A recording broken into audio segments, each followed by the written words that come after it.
1972년 12월 29일 21시 20분 뉴욕 JFK 공항에서 마이애미로 향하는 이스턴항공 401편이 이륙합니다. 32년 동안 이스턴항공에서 근무했으며 무려 29,700시간의 비행시간을 가진 55세 베테랑 로버트 밥 로프트가 기장을, 5,800시간의 비행시간을 가진 알버트 스톡스트리 부기장을, 15,700시간의 비행시간을 가진 도널드 레포가 항공기관사를 맡은 401편은 아주 편안하게 뉴욕 상공을 비행했는데요. 약 2시간 후 칠흑 같은 어둠이 드리워진 마이애미 상공에 진입한 401편의 조종사들은 착륙 준비를 시작했죠. 랜딩 기어 확인.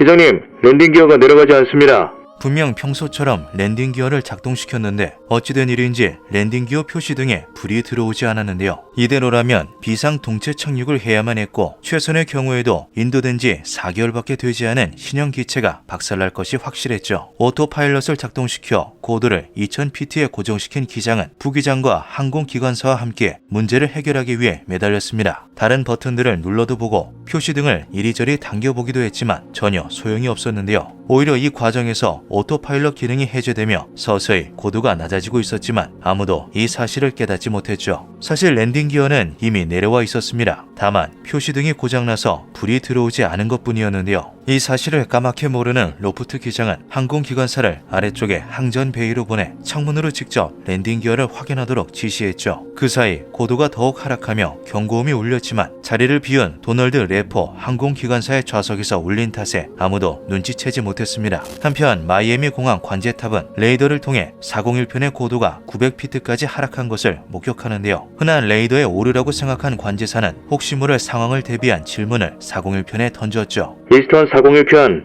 상황은 어떤가요? 문제 없습니다. 관제사의 애매한 질문을 의례적인 안보 인사라고 생각한 기장은 별 생각 없이 문제없다라고 대답했고 레이더에 단순 오르라고 확신한 관제소는 401편의 고도가 계속해서 하강하는 것을 보고도 이를 알리지 않았습니다. 기장님, 기어등이 꺼져 있어서 아무것도 안 보입니다. 그러던 중 항공기관사가 아무런 소득도 얻지 못한 채 조종실로 돌아왔는데요. 기장은 랜딩 기어를 비추는 조명을 켠 다음 다시 항공조종사를 아래로 보냈죠. 점차 하강 속도가 빨라진 기체는 이제 지면과 100피트도 떨어져 있지 않았습니다. 고도가 뭔가 이상한데요? 그제서야 스톡스틸 부기장은 고도계를 확인하고 이변을 눈치챘는데요. 저희 아직 2000피트 맞죠? 부기장의 당황한 목소리에 기장은 급하게 고도계로 시선을 돌렸죠. 이게 어떻게 된 거지? 로프트 기장은 그 즉시 기술을 당기고 엔진 출력을 최대로 올렸지만 추락을 막기에는 너무 늦어 있었습니다. 이스턴 항공 401편은 시속 365km로 지면과 충돌하고 마는데요. 그렇게 로프트 기장과 부기장, 항공기관사 그리고 수많은 승객들이 목숨을 잃고 말았죠. 불행 중 다행으로 비행기가 추락한 지점이 질척한 습지였던 덕분에 충격에 상당량이 흡수되며 탑승 인원 176명 중 75명이 생존에 성공합니다. 몇 개월간의 사고 수습 과정을 마친 이스턴 항공은 추락한 항공기에서 파손되지 않은 오븐, 커피 메이커, 갤리, 바, 카트 등과 몇몇 부품들을 회수해 동일한 L1011 기종의 항공기에 재활용했는데요. 실제로 퇴역하거나 못쓰게 된 비행기에서 쓸만한 부분을 떼어내 재사용하는 것은 일반적인 일이었죠. 그런데 이상하게도 401편의 부품을 사용한 항공기에서 기묘한 일들이 벌어지기 시작합니다. 뉴저지의 뉴요크 리버티 국제공항에서 마이애미로 떠날 예정인 318편 비행기는 이륙 전 점검 절차를 가지고 있었는데요. 모든 승객이 탑승했는지 확인하기 위해 승객들의 수를 세고 있던 승무원들은 예정된 인원보다 한 명이 더 많다는 사실을 알게 되죠. 얼마 지나지 않아 승무원들은 1등석에서 이스턴 항공의 기장 제복을 입은 중년의 남자를 발견하고 안도합니다. 승무원이 근무상의 이유로 기내에 탑승하는 데드 헤딩은 굉장히 흔한 관행이었으며 1970년대에는 탑승 전에 이를 미리 통보하지 않는 것이 그리 드물지 않았기 때문이었는데요. 이제 남은 것은 기장 제복을 입은 남자의 이름을 알아낸 후 탑승 리스트에 추가하는 것뿐이었죠. 그러나 승무원들이 몇 번이고 질문해도 눈앞의 남자는 이름을 대답하기는커녕 가만히 앉아서 정면만을 바라볼 뿐이었습니다. 이를 권위의식에 찌들어 스튜디어스를 무시하는 행동으로 판단한 승무원들은 할 수 없이 조종실의 기장에게 도움을 요구했는데요. 승무원들의 입장을 이해한 318편의 젊은 기장 조지는 승무원들과 함께 문제의 좌석으로 향했죠. 선배님,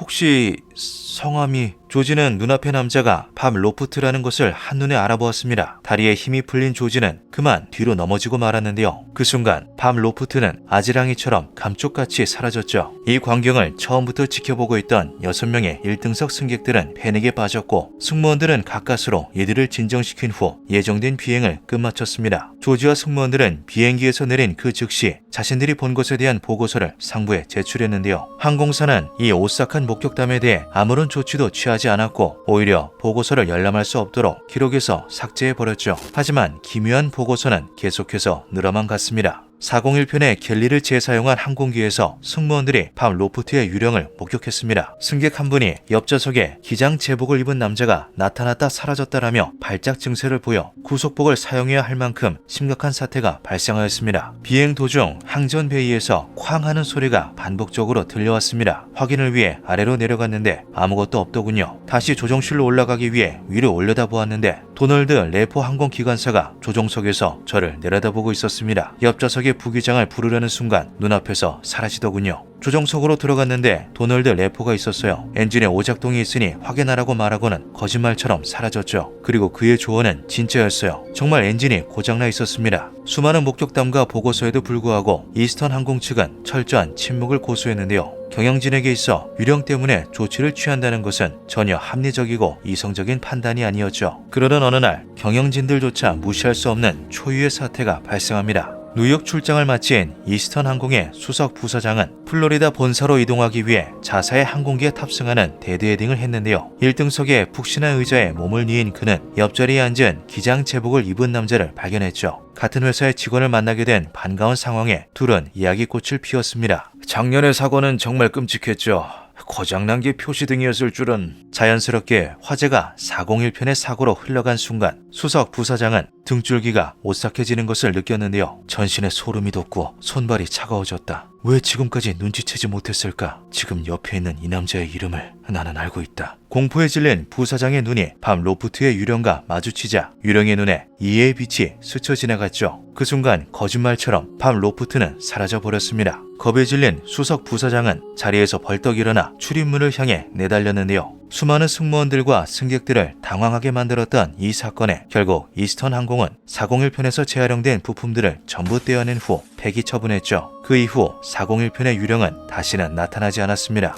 이스턴 항공 401편에 얽힌 소문은 빠르게 대중들 사이로 확산되었고 그 미스터리함으로 인해 많은 화제를 낳았는데요. 미국의 작가 존 풀러가 해당 사건을 주제로 출판한 더 고스트 오브 플라이트 401이 날개 돋친 듯 팔려나갔고 이를 토대로 동명의 영화가 제작되어 NBC에서 방송되었을 정도였죠. 이스턴 항공은 이에 격렬히 반발했습니다. CEO인 프랭크 보트만은 401편의 부품을 사용한 항공기에서 유령이 나타난다라는 괴담을 쓰레기라고 원색적으로 비난했는데요. 더불어 이스턴 항공이 해당 사건을 은폐하고 있다라는 풀러의 주장을 명예훼손으로 고소하려고도 했지만 오히려 책만 홍보해주게 될 것을 우려했는지 실제 소송까지는 진행되지 않았죠. 분노한 것은 유가족들도 마찬가지였습니다. 로프트의 아내와 자녀들은 초상권 침해, 사생활 침해, 명예훼손 등으로 풀러를 고소했는데요. 그러나 소송은 기각되었고 이어진 항소 역시 플로리다 제4지방 항소법원에서 기각이 확정되며 오히려 대중들에게 이것이 허구의 사건이 아닌 실제로 있었던 일이기 때문에 소송이 기각된 것이 아니냐라는 의혹을 심어주게 되었죠. 401편 유령 사건이 실제로 존재했다는 사람들의 믿음이 공고해질수록 이를 설명하기 위한 가설들도 함께 등장했습니다. 제일 먼저 제기된 것은 승무원들이 과도한 비행 스트레스로 인해 집단 히스테리에 빠졌다는 추측이었는데요. 실제로 좁은 공간에서 과중한 업무와 함께 승객들의 안전을 사수해야 한다는 정신적인 부담까지 함께 느끼는 승무원들은 심한 스트레스에 노출되기 쉬우며 이는 여러 멘탈적 문제를 몰고 오기에 충분하죠. 그러나 이 가설은 여행의 즐거움으로 들떠 있었을 승객들의 목격담까지는 설명할 수가 없었습니다. 미국의 회의론자 브라이언 더닝은 이 사건이 단순한 오해에서 빚어진 결과물이라는 해명을 내놓기도 했는데요. 그의 설명에 따르면 401편의 참사 이후 기체에 이상이 생겨 비상 착륙을 하게 된 기장이 당시 어떤 심정이었는지 언론에게 질문을 받았다고 하죠. 기장은 죽는 줄 알았다라는 의미로 레포의 유령이 보였다라는 농담을 했는데 이것이 전후 사정 없이 와전된 결과가 401편 괴담이라는 것이었습니다. 일각에서는 이 사건 자체가 아예 존재하지 않는 완벽한 허구라는 주장도 제기되었는데요. 애초에 401편에서 재활용된 부품 따위는 존재하지 않으며 유령 사건 역시 보고된 바 없다는 것이었죠. 수많은 가설에도 불구하고 여러 의견만 분분할 뿐 결론은 나지 않았고 그 사이 이스턴항공에서는 연이어 커다란 사건들이 발생했습니다. 1975년에는 악천후로 인해 66편이 추락하며 124명 중 113명이 사망하는 대형 사고가 발생했으며 1983년에는 855편이 비행 중 항공기의 모든 엔진이 멈췄다가 추락 직전 가까스로 엔진 재시동에 성공하는 아찔한 사건까지 터졌는데요. 1985년에는 불명의 원인으로 980편이 안데스 산맥에 추락해 한국인 9명을 포함한 탑승객 전원이 사망하는 사고가 발생했죠. 거듭된 사고에 미국 연방항공청은 950만 달러의 막대한 과징금을 이스턴항공에 부과했고 이 여파로 경영이 크게 악화된 이스턴항공은 1991년 길었던 65년의 역사를 뒤로한 채 폐업을 맞이하고 말았습니다. 이스턴항공이 사라지며 세월의 흔적 속에 묻혀버린 401편 유령 사건의 진실은 과연 무엇일까요? 기묘한 밤이었습니다.